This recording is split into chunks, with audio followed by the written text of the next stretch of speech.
Marcus Thompson wheeled his chair through the sliding glass doors of St. Mary's Medical Center, the familiar sound of squeaking wheels echoing in the sterile hallway. 3 months had passed since his last surgery, and today marked another routine checkup that he hoped would bring better news about his legs. The explosion in Afghanistan had changed everything for him, but Marcus refused to let it define who he was. The waiting room buzzed with the usual activity of a busy hospital. Elderly patients sat clutching prescription bottles, young mothers bounced fussy babies on their laps, and the occasional emergency case hurried past with medical staff in tow. Marcus had grown accustomed to these scenes over the past 2 years since his injury. What once felt overwhelming now seemed like background noise to his daily reality. He approached the reception desk, where a tired-looking woman barely glanced up from her computer screen. "Marcus Thompson for Dr. Rodriguez at 2:30, he announced, his voice carrying the confident tone that years of military training had instilled in him. The receptionist handed him a clipboard without making eye contact and pointed toward the seating area with her pen. Marcus surveyed the crowded waiting room, searching for an empty spot. Most chairs were occupied, and the few available seats seemed awkwardly positioned or too close to crying children. His eyes landed on a section near the window where natural light streamed in, creating a more pleasant atmosphere than the harsh fluorescent lighting elsewhere in the room. A young nurse sat alone in that section, her scrubs suggesting she was on a break between shifts. She appeared to be in her late 20s with auburn hair pulled back in a practical ponytail and kind eyes that seemed focused on the medical journal in her hands. The chair beside her remained empty, offering Marcus the perfect spot to wait for his appointment. Rolling his wheelchair closer, Marcus noticed the nurse's name tag read, Sarah Chun, RN. She looked up briefly as his approach interrupted her reading, offering a polite smile before returning to her journal. Marcus positioned his chair next to the empty seat and cleared his throat gently. "Excuse me, miss," he said, his voice carrying a slight nervousness that surprised even him. "Can I sit here?" The question felt strange coming from someone already seated, but Marcus gestured toward the empty chair beside her, indicating his desire to park his wheelchair in that space rather than blocking the walkway. Sarah looked up again, this time really seeing him. Her eyes briefly took in the wheelchair, the military bearing in his posture, and the slight tension in his jaw that suggested someone dealing with chronic pain. Something in his expression told her this simple request carried more weight than it appeared. "Of course," she replied warmly, closing her journal and setting it on the small table beside her. "Please, make yourself comfortable." She watched as Marcus maneuvered his chair into position, noting the practiced ease with which he handled the mobility aid despite what appeared to be a relatively recent adjustment to using one. The silence that followed felt natural rather than awkward. Marcus appreciated that Sarah didn't immediately launch into questions about his condition or offer unwanted sympathy. Too many people seemed compelled to either stare uncomfortably or overwhelm him with pity whenever they noticed his wheelchair. Sarah's matter-of-fact acceptance felt refreshing. "Beautiful day outside," Marcus observed, nodding toward the window where afternoon sunlight painted golden squares on the linoleum floor. "Makes being stuck inside feel even worse somehow." Sarah laughed softly, a sound that carried genuine warmth. "I was just thinking the same thing. I've been pulling double shifts this week, and I feel like I haven't seen real daylight in days. Sometimes I forget there's a whole world beyond these hospital walls." Their conversation began naturally, flowing from observations about the weather to discussions about the challenges of their respective situations. Marcus found himself drawn to Sarah's easy manner and obvious intelligence. She spoke about her work with genuine passion, describing the satisfaction she found in helping patients navigate difficult medical situations. "I became a nurse because I wanted to make a real difference," Sarah explained, her eyes lighting up as she spoke. "Every day brings new challenges, new people with unique stories. Sometimes I feel like I'm not just treating medical conditions, but helping people reclaim parts of themselves they thought they'd lost." Marcus felt a familiar tightness in his chest at her words. The concept of reclaiming lost parts of himself resonated deeply, touching on struggles he rarely discussed, even with his closest friends and family. Since his injury, he'd felt like he was constantly trying to reconcile the person he used to be with the reality of who he'd become. "That's a noble calling," he said quietly, his voice carrying more emotion than he'd intended. I imagine you see people at their most vulnerable moments. It must take special strength to help them through that. Sarah studied his face carefully, recognizing something in his expression that went beyond casual conversation. Years of nursing had taught her to read people, to sense when someone carried burdens they weren't ready to share. She could see pain in Marcus's eyes, but also strength and determination that spoke to a fighting spirit. "What about you?" she asked gently. "What brings you here today? If you don't mind me asking." Marcus hesitated and used to discussing his situation with strangers. Military training had taught him to keep personal information private, but something about Sarah's genuine interest made him want to open up. "Follow-up appointment with orthopedics," he said finally, checking on some hardware they installed after an injury overseas. The simple statement carried enormous weight, and Sarah understood immediately that Marcus was a veteran dealing with combat-related injuries. She'd worked with many military patients during her nursing career and recognized the particular mix of strength and vulnerability that often characterized their healing journeys. "Thank you for your service," she said simply, avoiding the elaborate praise that often made veterans uncomfortable. "I hope today's appointment brings good news." Marcus appreciated her restraint. Too often, people either ignored his military background entirely or overwhelmed him with gratitude that felt hollow and performative. Sarah's acknowledgement felt genuine and appropriately measured. "It's been a long road," he admitted, surprising himself with his honesty. "Some days are better than others. Today feels like it might be one of the better ones." Their conversation continued, meandering through topics both serious and lighthearted. Sarah shared stories from her nursing shifts, carefully avoiding patient details but painting vivid pictures of the human dramas that played out in hospital corridors. Marcus found himself laughing genuinely for the first time in weeks, drawn into her animated descriptions of particularly challenging days and unexpected moments of joy. "Last week, I had an elderly patient who insisted on serenading the entire ward with Frank Sinatra songs," Sarah recounted, her eyes sparkling with amusement. His voice was absolutely terrible, but by the end of his stay, even the grumpiest patients were requesting their favorite tunes. "It reminded me why I love this job despite all its difficulties." Marcus smiled broadly, imagining the scene. Sounds like he knew exactly what everyone needed, even if they didn't realize it themselves. Sometimes the best medicine doesn't come in a bottle. "Exactly," Sarah agreed enthusiastically. "You'd be surprised how often the smallest gestures make the biggest difference. A genuine smile, a moment of real conversation, someone taking time to truly see you as a person rather than just a medical case." As their conversation deepened, Marcus began to understand why he'd felt drawn to sit beside Sarah. Beyond her obvious warmth and intelligence, she possessed an authentic interest in people that reminded him of the best aspects of military brotherhood. The way she spoke about her patients reflected the same commitment to service that had driven his own career choices. "You know," Marcus said thoughtfully, "I never expected to find someone who understood the importance of service in a hospital waiting room.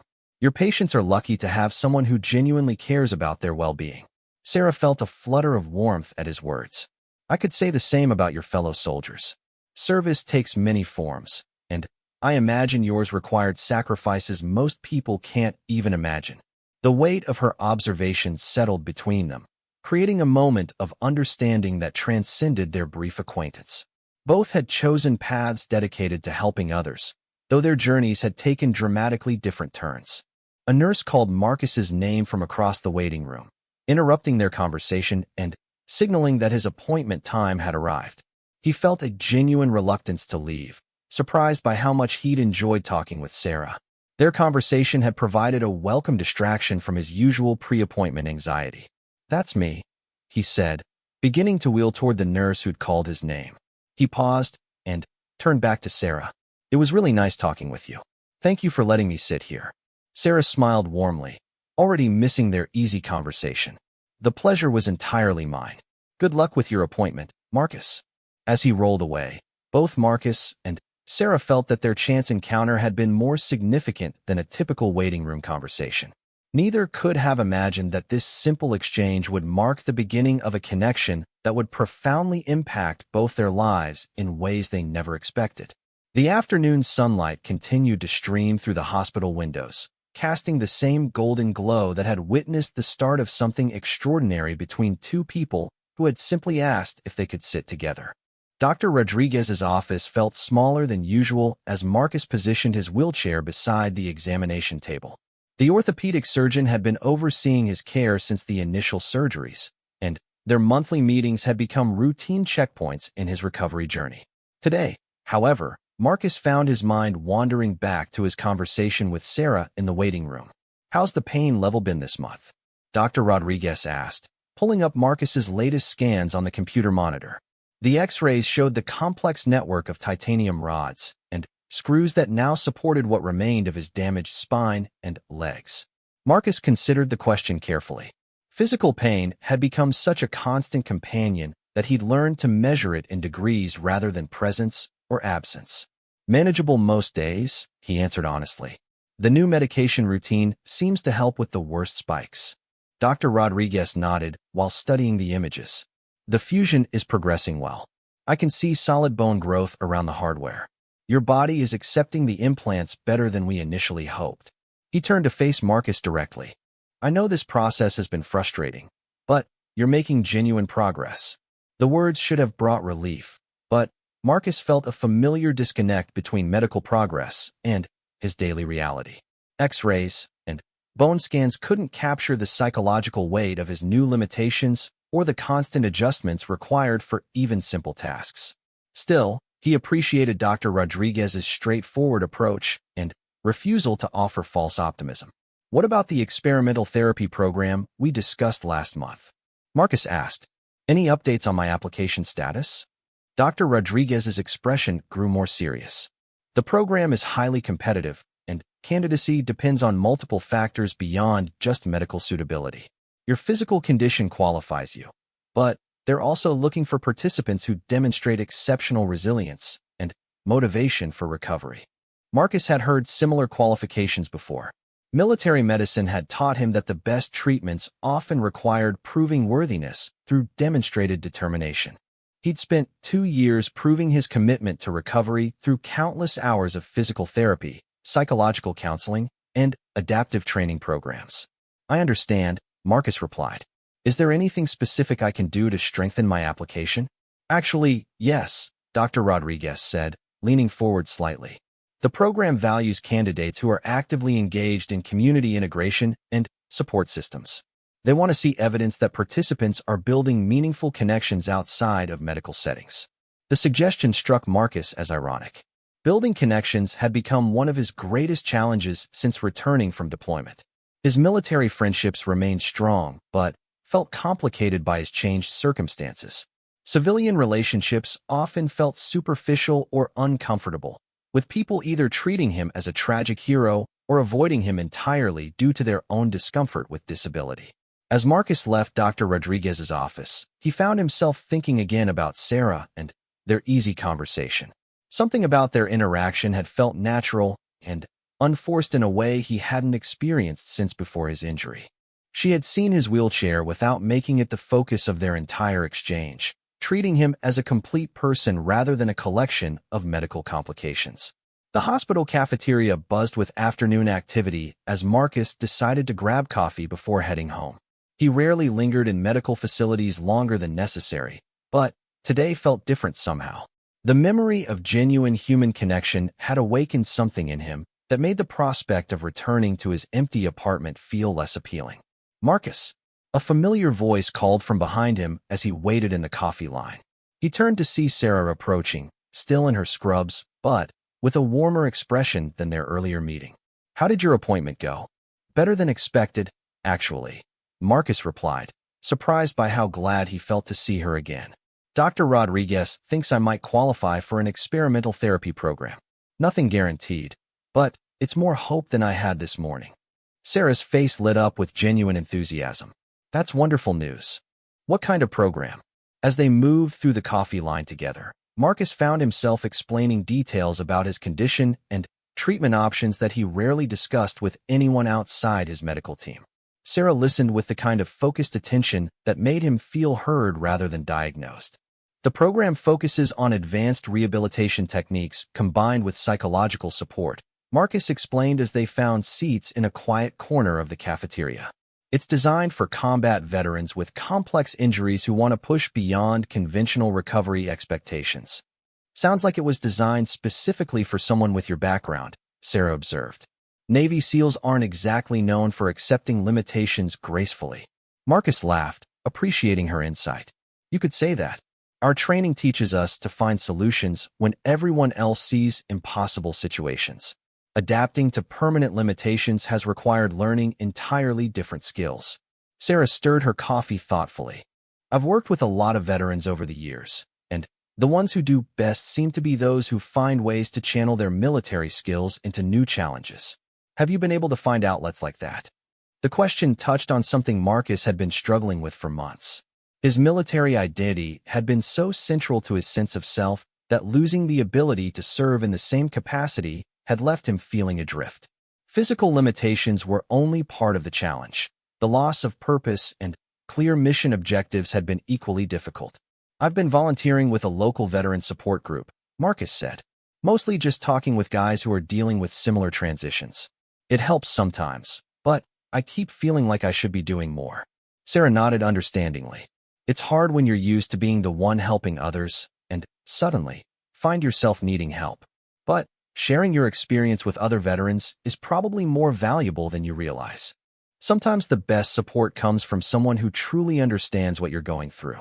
Their conversation flowed naturally from there, touching on topics ranging from the challenges of hospital work to Marcus's memories of better times in his military career.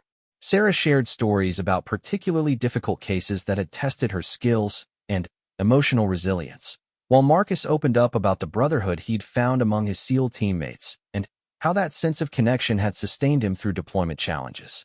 The hardest part isn't the physical stuff, Marcus admitted during a quiet moment. It's feeling like I've lost my place in the world. For 20 years, I knew exactly what my mission was and how to accomplish it. Now I wake up every day trying to figure out what I'm supposed to be doing with myself. Sarah considered his words carefully before responding. Maybe the mission has changed rather than disappeared. Your experience gives you insights that could help other people facing similar challenges. That's still a form of service, just in a different uniform. The simple reframing struck Marcus with unexpected force. He'd been so focused on what he could no longer do that he'd overlooked opportunities to contribute in new ways. His conversations with other veterans had indeed felt meaningful, but he dismissed them as inadequate compared to his previous service. You might be onto something, Marcus said slowly. I never thought about it that way before. As their coffee cups emptied, Sarah glanced at her watch and realized her break time had expired. I need to get back to my shift, she said reluctantly. But I've really enjoyed talking with you today. Both times, actually. Marcus felt a familiar tightness in his chest as she prepared to leave.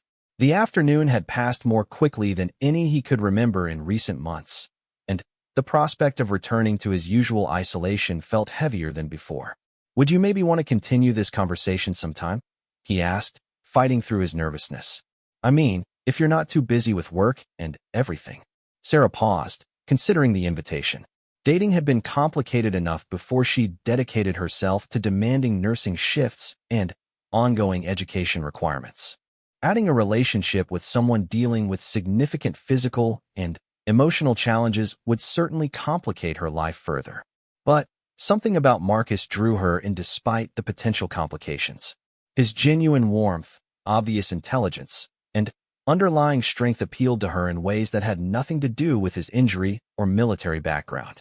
The easy connection they'd shared suggested possibilities worth exploring. I'd like that, she said simply. Are you free Saturday afternoon? There's a farmer's market downtown that I love visiting when I have time off. Marcus felt a surge of excitement that reminded him of positive emotions he'd thought were permanently dampened. Saturday sounds perfect. Should we meet there, or would you like me to pick you up? They exchanged phone numbers and made specific plans while walking back toward the hospital elevators. As Sarah returned to her floor and Marcus headed toward the parking garage, both felt that something significant had shifted in their lives. The drive home gave Marcus time to process the day's events. Dr. Rodriguez's cautiously optimistic medical report had provided hope for physical improvement, but his conversation with Sarah had offered something potentially more valuable, a glimpse of emotional and social possibilities he'd begun to think were beyond his reach.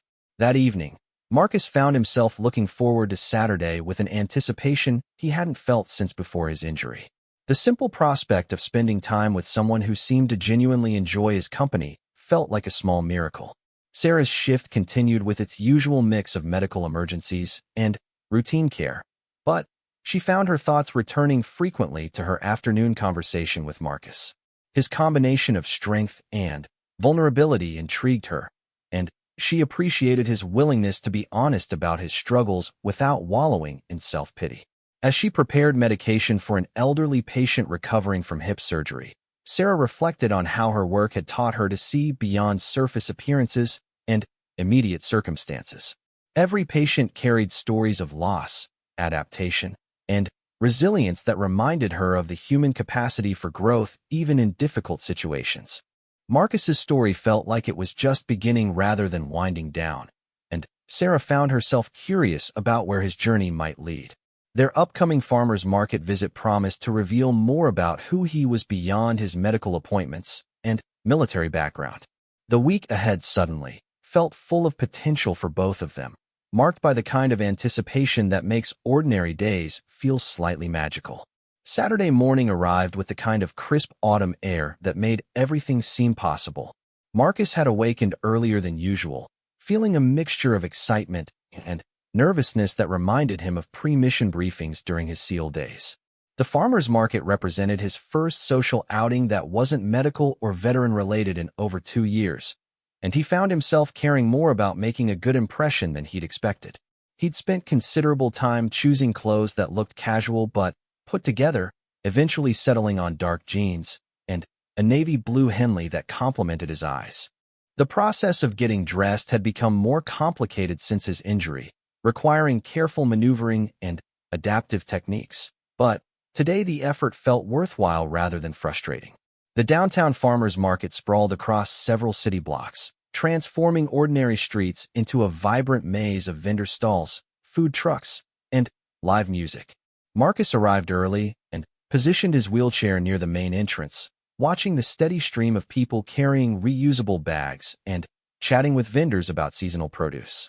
Sarah appeared right on time, looking radiant in a flowing sundress and denim jacket that made her auburn hair seem to glow in the morning sunlight. She spotted Marcus immediately and waved enthusiastically, her genuine smile dispelling any lingering anxiety he'd felt about their meeting. "Perfect weather for this," she said, gesturing toward the clear blue sky as she approached. "I've been looking forward to getting outside all week. Hospital lighting makes me forget what natural sunshine feels like." Marcus found himself struck again by her easy manner and natural warmth. "You look beautiful," he said, then immediately worried he'd been too forward. Military directness didn't always translate well to civilian social situations. Sarah's cheeks flushed slightly, but her smile widened. "Thank you. You look pretty handsome yourself. Ready to explore? I have some favorite vendors I'd love to show you." They began wandering through the market together, Sarah walking beside Marcus's wheelchair at a comfortable pace that allowed for easy conversation. She seemed naturally attuned to accessibility considerations without making a show of her awareness, adjusting their route to avoid crowded areas and steep curbs without drawing attention to the accommodations. Their first stop was a flower vendor whose displays burst with late-season blooms in rich autumn colors. Sarah examined the various arrangements while chatting with the elderly woman who ran the stall, eventually selecting a small bouquet of orange marigolds and deep red chrysanthemums. "These are for my neighbor Mrs. Patterson," Sarah explained to Marcus as they moved away from the vendor. "She's been recovering from surgery, and I thought some flowers might brighten her apartment." Small gestures can make such a big difference when you're stuck inside feeling isolated. Marcus felt a warm recognition at her thoughtfulness. "That's really kind of you." She's lucky to have a neighbor who pays attention to things like that. "We all need looking after sometimes," Sarah replied simply. "I learned that lesson pretty thoroughly when I was going through nursing school. My classmates and I became like family, supporting each other through impossible schedules and emotional burnout." They continued exploring the market, sampling fresh apple cider from one vendor and artisanal cheese from another. Marcus found himself relaxing into the experience, enjoying the simple pleasure of wandering without agenda or time pressure. Sarah's commentary about various vendors and products revealed someone who paid attention to details and found joy in small discoveries. At a specialty coffee booth, they encountered a minor accessibility challenge when the counter height made it difficult for Marcus to place his order comfortably. The teenage barista seemed uncertain how to handle the situation, clearly wanting to help but unsure of appropriate etiquette. Sarah stepped in smoothly, positioning herself so that Marcus could communicate directly with the barista while she facilitated the transaction logistics. Her intervention felt natural rather than patronizing, and Marcus appreciated how she'd made the interaction easier without drawing unnecessary attention to his accommodation needs. "This is why I prefer this market over the bigger ones," Sarah mentioned as they found seats at a picnic table with their coffee. "The vendors here actually get to know their customers. It feels more like a community than just a commercial transaction." Marcus nodded, observing the friendly exchanges happening around them.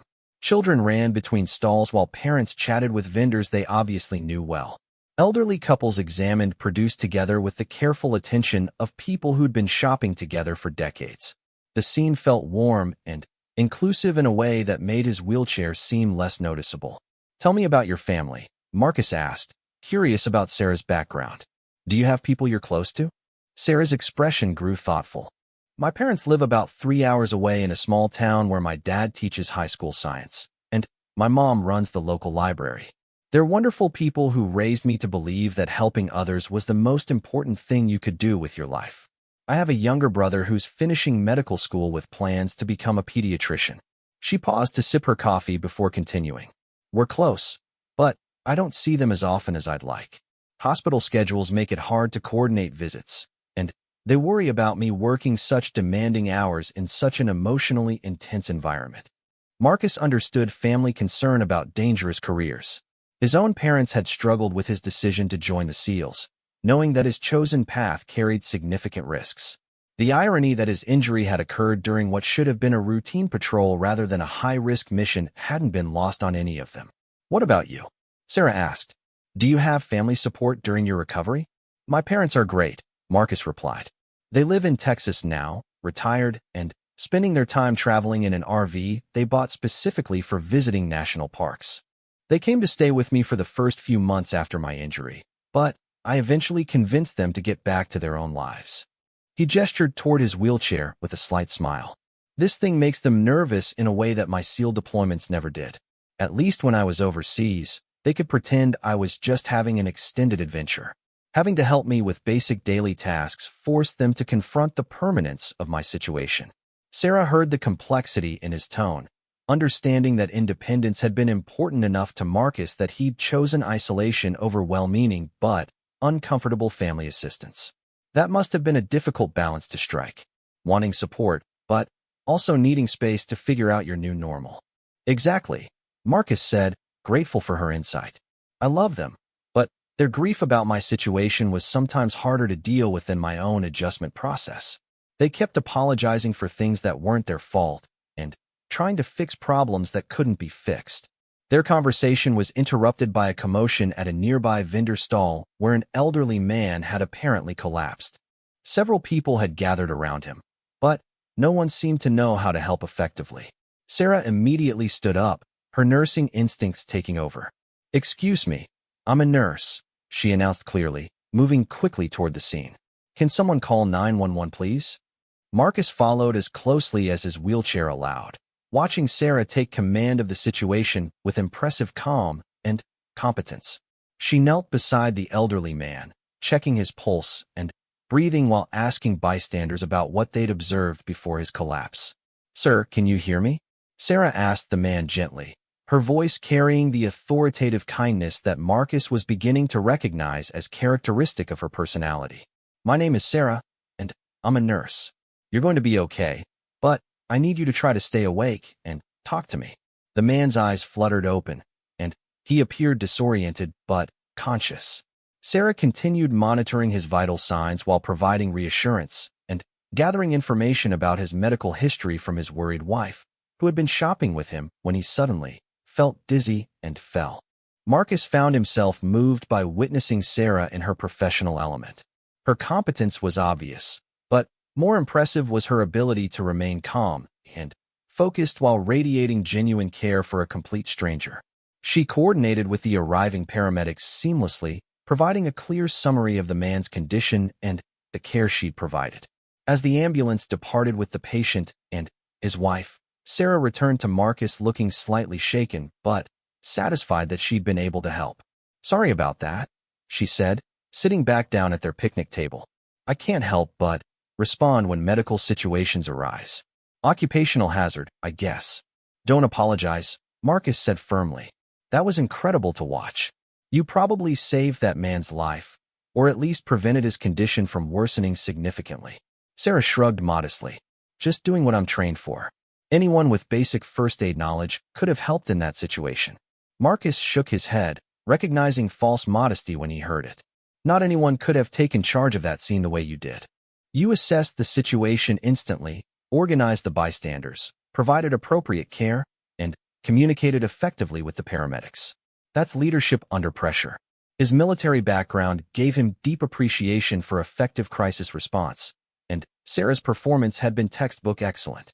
More importantly, her immediate impulse to help someone in need revealed character traits that aligned with his own values about service and responsibility. "Thank you," Sarah said quietly, touched by his recognition of her professional skills. "It means a lot to hear that from someone with your background. I imagine you've seen plenty of people respond to emergencies in various ways." They spent the rest of their market visit discussing their respective experiences with high-pressure situations and the satisfaction that came from helping others during difficult moments. Marcus found himself sharing stories from his military service that he rarely discussed, drawn out by Sarah's genuine interest and obvious understanding of the commitment required for demanding careers focused on serving others. As they prepared to leave the market, both Marcus and Sarah realized that their casual coffee date had evolved into something more significant. The emergency situation had revealed aspects of their personalities and values that might have taken weeks of conventional dating to discover. "I had a wonderful time today," Sarah said as they reached the parking area where Marcus's adapted vehicle waited. "I hope we can do this again soon." "I'd like that very much," Marcus replied, feeling more optimistic about his social future than he had since his injury. "Would you be interested in dinner sometime this week? I know a great place that has excellent accessibility and even better food." Sarah's acceptance felt like another small victory in Marcus's ongoing battle to rebuild a life worth living. As he drove home, he reflected on how a simple question about sitting in a waiting room had opened unexpected doors to connection and possibility. The afternoon had proven that his limitations didn't have to define his relationships, and that the right person could see past his wheelchair to the man he remained beneath his changed circumstances. For the first time in months, Marcus felt genuinely excited about what tomorrow might bring. 6 months had passed since Marcus first asked Sarah if he could sit beside her in the hospital waiting room, and their relationship had blossomed into something neither had anticipated. What began as casual conversations had evolved into deep friendship, and eventually into love that surprised them both with its intensity and authenticity. Sarah had become Marcus's strongest advocate and greatest source of encouragement, while Marcus had shown Sarah depths of strength and resilience that inspired her own approach to life's challenges. Their connection had proven that the best relationships often begin with simple human kindness and grow through shared values rather than surface compatibility. The experimental therapy program that Dr. Rodriguez had mentioned during Marcus's appointment had accepted him as a participant, thanks in part to his demonstrated community engagement and support system. Sarah's presence in his life had provided the stability and motivation that program coordinators looked for in successful candidates. The treatment protocol was intensive, combining advanced physical therapy techniques with cutting-edge technology and comprehensive psychological support. Marcus spent 3 days per week at the research facility, working with specialists who pushed him beyond conventional rehabilitation boundaries while helping him develop new strategies for managing his condition. More importantly, the program had connected Marcus with other veterans who shared his determination to exceed medical expectations and reclaim meaningful lives despite significant injuries. Together, they formed a tight-knit community of mutual support that reminded Marcus of the brotherhood he'd valued so deeply during his military service. The difference in your strength and mobility over the past few months has been remarkable, Dr. Rodriguez commented during Marcus's latest evaluation. But the changes in your overall outlook and engagement level have been even more impressive. Whatever you're doing outside of medical treatment is clearly working. Marcus smiled, thinking about Sarah and the various activities they'd begun pursuing together. She had introduced him to adaptive sports programs, community volunteer opportunities, and social groups that had gradually expanded his world beyond medical appointments and veteran meetings. "I've had excellent support," Marcus replied simply, unwilling to elaborate on personal details, but grateful for Dr. Rodriguez's recognition of his progress. The therapy program had also opened unexpected career possibilities for Marcus. His experience as both a SEAL and a patient had given him unique insights into the challenges faced by military personnel transitioning to civilian life after traumatic injuries. Program coordinators had begun asking him to mentor newly injured veterans, and his natural leadership abilities had quickly made him an invaluable resource. Marcus has a gift for connecting with patients who are struggling with acceptance of their new limitations, explained Dr. Jennifer Walsh, the program's lead psychologist. He can speak to their experiences in ways that medical professionals simply cannot, and his own recovery journey provides hope without false promises. The mentoring work had evolved into something resembling an informal counseling practice, with Marcus meeting regularly with veterans at various stages of their recovery processes. He helped them navigate everything from practical accommodation needs to complex emotional adjustments, drawing on his own experiences while encouraging each person to find their own path forward. Sarah often joined Marcus at veteran support events, bringing her medical expertise and natural warmth to situations where both were desperately needed.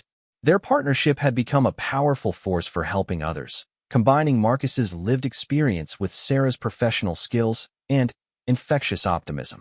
"Watching you two work together is like seeing the perfect combination of head and heart," observed Janet Miller, the coordinator of the local veteran support network where Marcus and Sarah had become regular volunteers. Marcus provides the credibility and practical knowledge while Sarah brings the emotional intelligence and medical background. Together, you reach people in ways that neither could achieve alone. Their volunteer work had also led to speaking engagements at military bases, veteran organizations, and medical conferences where their story inspired others facing similar challenges. Marcus had initially felt nervous about public speaking, but Sarah's encouragement and presence gave him confidence to share his experiences with larger audiences. "The most important thing to understand," Marcus told a room full of recently injured service members during one presentation, "is that your life isn't over. It's different now, and some days that difference will feel overwhelming. But with the right support, determination, and willingness to redefine what success looks like, you can build something meaningful and valuable from whatever pieces you have left." Sarah typically followed his remarks with practical information about resources, adaptive techniques, and the importance of building strong support networks. Their presentations always ended with extended question and answer sessions where their genuine partnership and obvious care for each other provided hope that relationships and happiness remained possible despite significant challenges. The work had become more than volunteer service for both of them.